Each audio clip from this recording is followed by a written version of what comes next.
అబ్బా కేసీఆర్ రాసింది చూడరా, దమ్ము దమ్ము లేపిండి ఇలా. స్మార్ట్ షాక్ అట, విద్యుత్ వినియోగదారులకు కాంగ్రెస్ సర్కారు దగా చేసిందట. తెరపైకి కరెంటు స్మార్ట్ మీటర్ల అంశం 6 నుంచి 12 నెలల కార్యాచరణ సిద్ధం చేశారు. 10 kV వినియోగదారులతో మొదలుపెట్టి ఆ తర్వాత దశల వారీగా అన్ని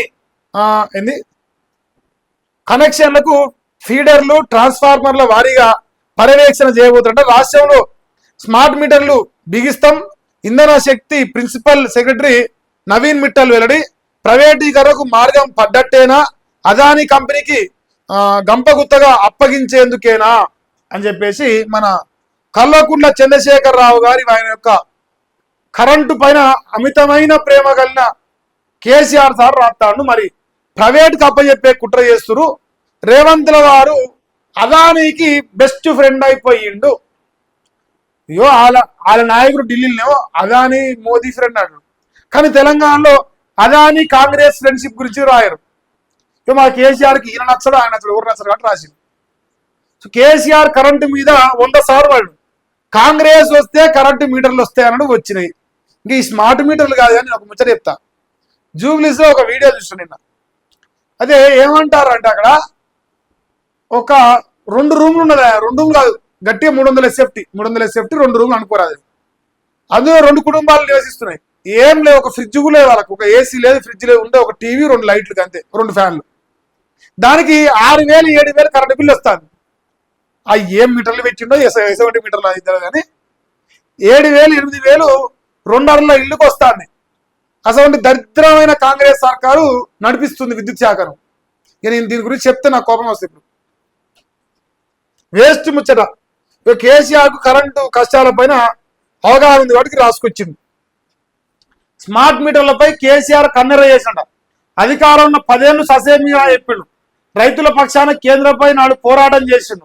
నిధుల్లో కోత పెట్టిన లొంగని వైనంగా అనిపించింది.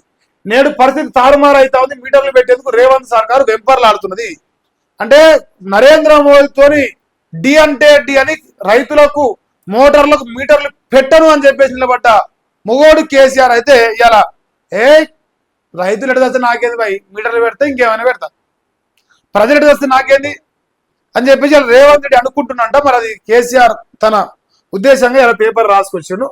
సో ఇప్పుడు 24 గంటలు ఇస్తున్నాం, అది వస్తే ఇచ్చే ప్రసక్తి ఉండదు.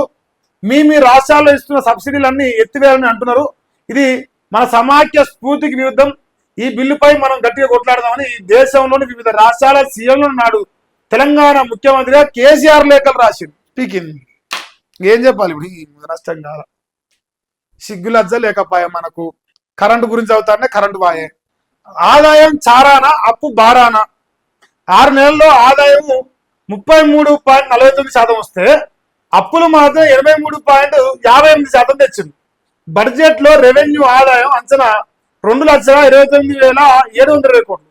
6 నెలల్లో వచ్చింది 76,940 కోట్లు మాత్రమే. ద్రవ్యలోటు 45,139 కోట్ల రూపాయలుగా ఉన్నది. మనం రైజింగ్ తెలంగాణ ఉన్నాం. ఏమంటానా రైజింగ్ తెలంగాణ ఉన్నమాట చెప్తురిడా. లెక్కలు బయట పడుతున్నాయి. మన బతుకు రోడ్డు మీద పడుతుంది, చెత్తపోతుంది.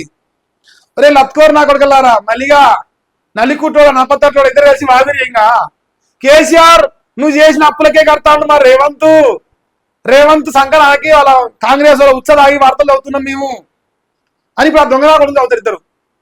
ఇద్దరే ఉంటారు దొంగనా కొడుకులు. అది ఎవరన్నా నీకు తెలియాలి.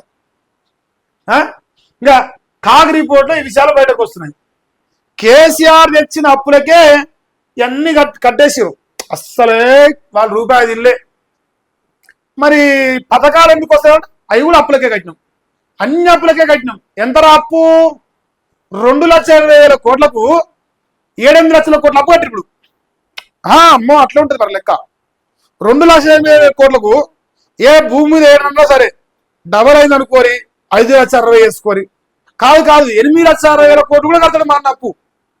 అదేందో అర్థం కాదు. ఈ దేశంలో లేదు, మొత్తం అప్పులకే పోయింది. కేసీఆర్ చేసిన పాపాలకే పోయింది. ఆ లుచ్చలా కొడుకు పెట్టేది అవుతారు వార్తలు. ఉన్నారుగా లుచ్చలు తెలంగాణలో కాంగ్రెస్ కు పట్టుకొని జోకే దొంగ నాకొడుకులు ఓ ఇద్దరు. ఉం? ఆ చెప్తా. లాస్ట్ పోయినాక శనార్థి తెలంగాణ ఇలా మంచి ముచ్చట ఉందా, చాలా బ్రహ్మాండం వేసి మీరు వెయిట్ చేయండి దయచేసి.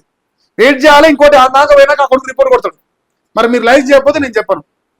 ఆ దాకా పోతాలకి నాకు 100 దాటాలి. 100 లైక్స్ దాటితే నేను అసలు విషయం బయట పెడతా. మీరు ఆ కొడుకులు రిపోర్ట్ కొడతారు మనం చెప్తే.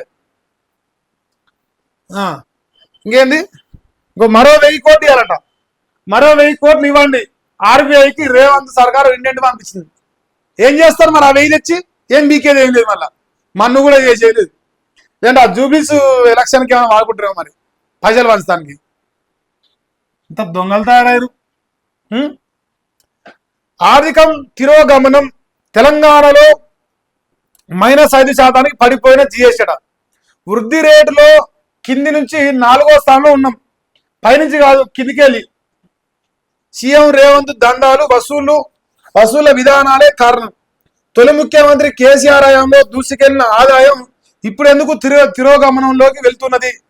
పాలన చేతగాదని ఒప్పుకున్న ముఖ్యమంత్రి రేవంత్ మందిని దొప్పుడు, మాట తప్పుడు రేవంత్ నైజం. జూబ్లీస్ లో ఓడిపోతామన్న ఫ్రస్ట్రేషన్ లో వికృత చేశారు. అంబేద్కర్ పేరు ఉన్నదని సెక్రటేరియట్ కు వెళ్ళట్లేదు. బీజేపీతో ముఖ్యమంత్రి రేవంత్ కు చీకటి ఒప్పందాలున్నాయి. 3 లక్షల కోట్ల పెట్టుబడులు తెచ్చినట్టు సీఎం అబద్ధాలు చెప్తుండు. వచ్చింది కేవలం 20,000 కోట్లే. అది నోరా మోరే బరాబర్గా. రేవంత్ పై మాజీ మంత్రి ఎమ్మెల్యే హరీష్ రావు గారు మరి తండ్రి చనిపోయిన తర్వాత ఫస్ట్ టైం అనుకుంటా మాట్లాడిండు. ఇక 7 దశలో మన్నెత్తిపోసి నీ నష్టం కాల, నువ్వు ఒడిసింది లేదు, ఫీకింది లేదు, ఒకడే ఇంకా నరుకుడే మీటింగ్లలో. ఏం నరుకుడే అది? అట్లా ఓటేస్తారు జనాలు. బొంగు కూడా ఓటేరు, నీకు గ్యారంటీ ఇస్తా. సో ఏది ఏమైనా రాష్ట్రానికి ఏమిచ్చిండు రేవంత్ రెడ్డి గారి గుడ్డు ఇచ్చిండని చెప్పదలుచుకురు. మరి చెప్పాలి కదా మరి మనం ఇప్పుడు. ఇంకేందా, కొర్రీలు పెట్టకుండా కొనండి, పాత పద్ధతిలోనే కొనుగోలు చేపట్టండి. సిసిఐ తీరుపై పత్తి రైతుల మండిపాటు. నేరడిగొండలో ఎన్హెచ్ పై రాస్తారోకో ఎకరాకు 12 క్వింటాల కొనాలని డిమాండ్ చేస్తుంది. ఇది వాస్తవమైన డిమాండ్. పత్తి రైతులు మినిమం 12 క్వింటాలు పర్ ఎకరా ఉంటే అంతా కూడా సిసిఐకి అమ్ముకోవచ్చు. ఇది కొనడం లేదు మరొక ఎత్తు. కొన్న 7 క్వింటాలు నిబంధన పెట్టరు. అది కొనకుండా ఏమంటారుగా, మేము సంపం మీరే చావరు అన్నట్టుగా, మేము సంపము మీరే చావరు, మీరే పోయి దళాలకు అమ్ముకుని అన్నట్టు 7 క్వింటాల నిబంధన పట్టుకొచ్చింది. మరి అది తీసేస్తే మంచిగా ఉంటుంది నాయన. మా రైతుల కష్టాలు జర చూడ్రి. గుంతల రోడ్లకు ప్రాణాలు బలైనయట. వర్షాలతో కొట్టుకుపోతున్న రోడ్లు మరమ్మతులు మరిచిన సర్కారు బకాయిలు చెల్లించకపోవడంతో మరమ్మతులు ఏమిటిగా 20,000 కోట్లు పెట్టి రోడ్డు ఎత్తా అంటున్నాడా. నేషనల్ హైవే విజయవాడ హైవే 8 లైన్లు, ఫ్యూచర్ సిటీ 50 లైన్లు కూడా ఎత్తారు. 20,000 కోట్లు పెడతారు. గయ్యేందుకు మరమ్మతులు మనకు గమ్మత్తున్నారు మీరు. పెరుగుతున్న ప్రమాదాలు ఏటా సగటున 7,000 మందికి పైగా చనిపోతారట. అది ఒకటి. 3 లక్షలు ఇస్తే డబుల్ బెడ్రూమ్లు ఇప్పిద్దాం. కమిషన్ నా ఒక్కడికే కాదు, చాలా మందికి ఇవ్వాలి. ఫోన్ రికార్డులు చేస్తారు, డైరెక్ట్ గా కలిసి మాట్లాడు. కాంగ్రెస్ నేతల ఆడియో వైరల్ అవుతున్నాడు. ఎవడాడు? దాని పేరు బయట పెట్టించారు దయచేసి. వరద బాధితుల ధర్నా. వరదలతో ప్రతి ఇంట్లో 20 లక్షల దాకా నష్టపోయారు. డస్ట్ ఓపెన్ చేస్తే ఇంత నష్టం జరిగేది కాదు. డస్ట్ కాదు, డక్ట్. ఎందుకు ఓపెన్ చేయలేదో అధికారులే చెప్పాలి. హనుమకొండలో బాధితుల ఆందోళన. నగరంలో 5 కాలనీల ప్రజల ర్యాలీ. ప్రభుత్వం పట్టించుకోవడం లేదని ఆవేదన. ఇక మరి ఇక్కడేమో కానిస్టేబుల్ చనిపోయినట్ట. ఇప్పుడు వరంగల్ ముంచెత్తింది, వరంగల్ ఆగమైంది, వరంగల్ గోసపడుతుంది. రాతలు రాసిన రోత నా కొడుకులు ఇప్పుడు ఈ వార్త రాయరు. మునిగినప్పుడు రాస్తారు, మునిగినప్పుడే రాస్తారు అంతే. మరి వాళ్ళ బాధలేంది, మున్నెతారు ఎటబత్తురు, వాళ్ళ బతుకులేంది మనకు అవసరం లేదు. కాంగ్రెస్ వాళ్ళ సంకలాగదాం, వాళ్ళ ఉచ్చలాగదాం, బతుకుదాం. మనకెందుకు వార్తలు? అట్నే బతున్నాయి కదా పేపర్లు అన్ని. ఉప ఎన్నిక తర్వాత సీఎం పదవి ఇవ్వడం ఖాయం. ఫ్రస్ట్రేషన్ లో రేవంత్ మూర్ఖపు మాటలు మాట్లాడుతుండు. ఓటమి భయంతో ముఖ్యమంత్రి ప్రేలాపనలు. మోదీ శిష్యులు కిషన్ రేవంత్ రెడ్డి బ్యాడ్ బ్రదర్స్. కాంగ్రెస్ పాలనలో రాష్ట్రంలో పెరిగిన క్రైమ్ రేటు. పూర్తిగా ఆయన మాట్లాడిన కర్రు కాల్చి వాద పెట్టాలి జూబ్లీస్ అంటాను. ఖాయం రేవంత్ రెడ్డిని బిక్తారు అంటుండు. ఇంకా మరి మీరు చెప్పు నిజమా కాదా?